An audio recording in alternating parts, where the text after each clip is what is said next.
श्री राधे। आइए मत्स्यावतार की कहानी अब हम सुनते हैं। अष्टम स्कंद, जिसमें 14 मनवंतरों की चर्चा हुई। अंतिम 24वें अध्याय में मत्स्यावतार के बारे में जिज्ञासा की राजा परीक्षित ने। तो माया मत्स्य विडंबनम, माया से मछली का अवतार लिया था, उसकी कहानी सुनना चाहा। तो उत्तर देते हुए सुखदेव भी कहते हैं, उच्चा वचेषु भूतेषु चरण वायुरिवेश्वर।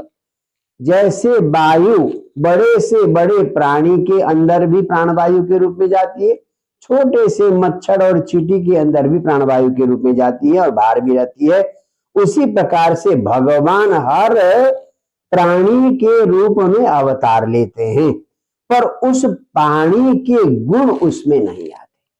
मछली के गुण नहीं आएंगे, रूप बेशक मछली का ले लिया, परंतु उसमें संते नहीं, उसके रूप नहीं आते। नोचा वचत्वम भजते निर्गुणत्वात् धियो गुणै, क्योंकि भगवान स्वयं निर्गुण है और गुण बुद्धि का विषय है, इसलिए भगवान में उन जीवों के गुण नहीं आते, वो स्वच्छ सात्विक भगवान ही रहते हैं। तो कहते हैं अतीत कल्प, जो बीता हुआ कल्प है, उस कल्प के अंत में ब्रह्मा जी का जो एक दिन होता है, कल्प होता है। 71 बार 4 युग बीतने पर एक मनु का समय होता है। इसी प्रकार से जब 14 मनु बीत जाते हैं तो एक कल्प होता है। तब भगवान शयन करते हैं, जैसे आप हम दिन भर काम करने के बाद थक कर रात को शयन करते हैं, उसी प्रकार से भगवान शयन करते हैं। ब्रह्मा जी जब शयन करने लगे तो मौका देखकर दनु के पुत्र हयग्रीव नाम के दानव ने वेद का अपहरण कर लिया, वेद छीन लिया। यानी उन्हें भी वेद की आवश्यकता है, तमोगुणियों रजोगुणियों को भी वेद की आवश्यकता है, तो वेद छीन लिया। तब भगवान ने मछली का रूप धारण किया था, दधार सफरी रूपम। तब भगवान ने कैसे धारण किया? एक दिन की बात है, सत्यव्रत, जिनको श्राद्ध देवी कहते हैं, सत्यव्रत नाम के राजा तपस्या कर रहे थे। कृतमाला नाम की नदी में स्नान करके स्नानांग तर्पण कर रहे थे। जब वो हाथ में अंजलि में जल लेकर छोड़ रहे थे तो वहां एक छोटी सी मछली आ गई। देखा, ओहो अंजलि में मछली आ गई, तो जल का जीव जल में छोड़ने लगे। तो मछली कहने लगी, यादोभ्यो ज्ञाति घातिभ्यो दीन माम दीन वत्सल। हे राजा, आप तो दुखियों पर वात्सल्य करने वाले हैं, मैं बड़ी दुखियारी हूँ। इस समुद्र में, ये पानी में तो बड़ी बड़ी मछलियां, और बड़ी मछलियां छोटी मछलियों को खा जाती है, इसलिए मुझे इस पानी में मत छोड़ो। जब उसकी बात सुनी भगवान मनु ने, तो उस मछली को अपने कमंडलों में रखा, नित्य क्रिया करके घर में आ गए। एक दिन में पूरे कमंडलों में मछली भर गई और कहा कि मेरे लिए रहने की जगह कम है, मुझे थोड़ा बड़ी जगह रखो। बहुत बड़े घड़े में रख दिया मछली को। एक रात में घड़ा भी भर गया, मछली बड़ी हो गई। फिर उसके बाद तालाब में डाला, तालाब में भी इसी प्रकार से बढ़ने लगी। तो करते करते बहुत बड़े तालाब में डाला तो ज्यादा बढ़ गई। अंत में समुद्र में जब डालने लगे, तब मछली कहती है, क्या कहती है देखिए, क्षिप्यमाणस्तमाएदम इह माम मकरादय अतंत्य दिबला वीर माम्यो सृष्टुमरति। जो बड़े समुद्र में ले जाकर उस मछली को छोड़ने लगे राजा सत्यव्रत, तो वो मछली कहती है, देखो हे राजा, अति बलाहा मकरादय, मगरमच्छ आदि मुझसे बड़े बलवान जीव भी यहाँ रहते हैं, ये मुझे खा जाएंगे, इसलिए इस समुद्र में मुझे मत छोड़ो। जब ऐसा कहा मछली ने, मत्स्या, तो राजा सत्यव्रत को लगा कि भाई ये कोई सामान्य मछली नहीं है। तो क्या कहते हैं, हाथ जोड़कर, नैवं वीर्यो जलचरो दृष्टोस्मापि स्मृतोपि वा। प्रभु, हमने आप जैसा जलचर जीव आज तक न देखा था न कभी सुना था। यो भवन योजन शतम, आप एक दिन में 100 योजन बढ़ जाते हैं। अन्नाभि व्याहृते सर, 100 योजन बड़े तालाब को आपने एक दिन में ढक लिया।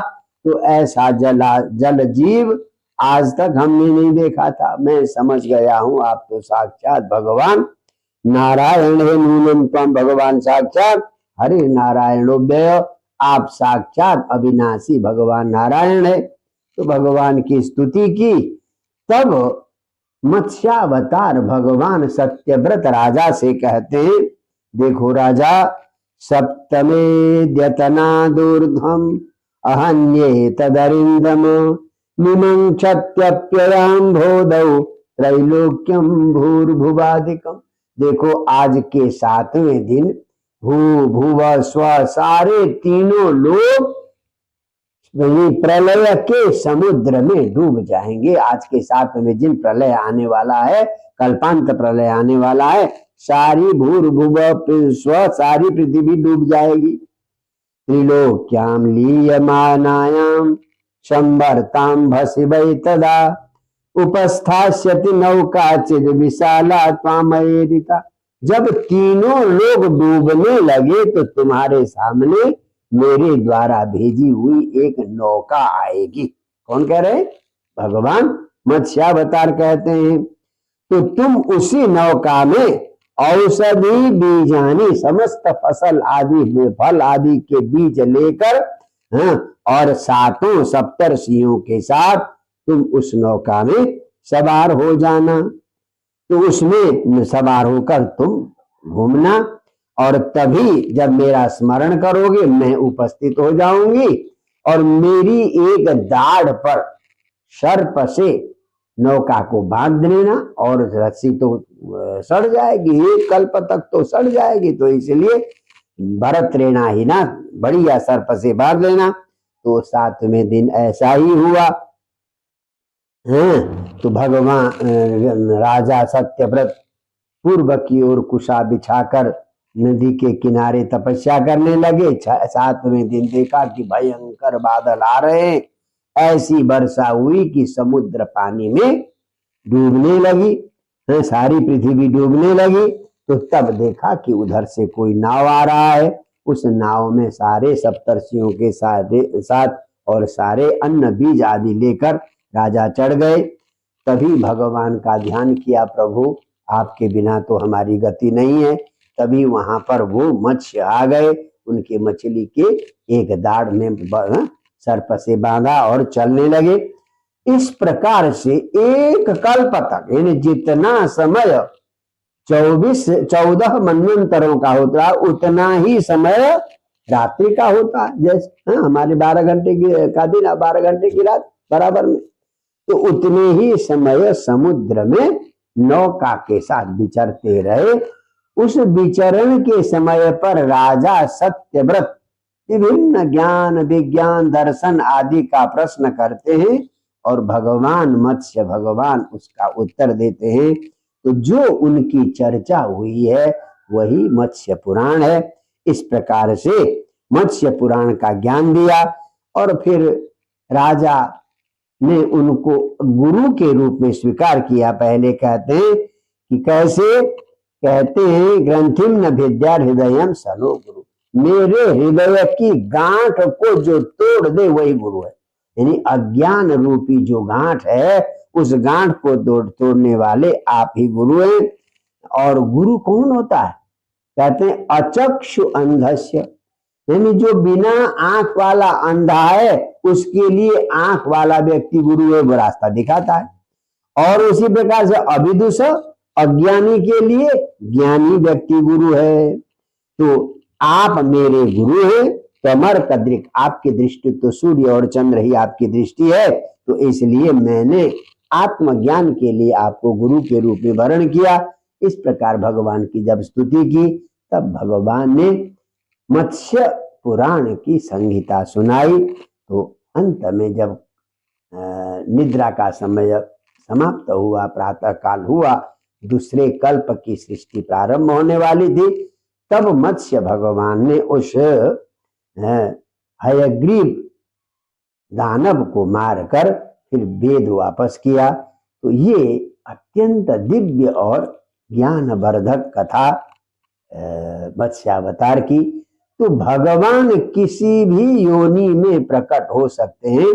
तो भगवान में उस योनि के तमोगुण, जबकि मछली तो तमोगुणी है, जीव है, जड़ जीव, सामान्य जीव है, तो भगवान में ऐसा तमोगुण नहीं आ सकता, केवल आकृति धारण करते हैं। जय जय श्री राधे।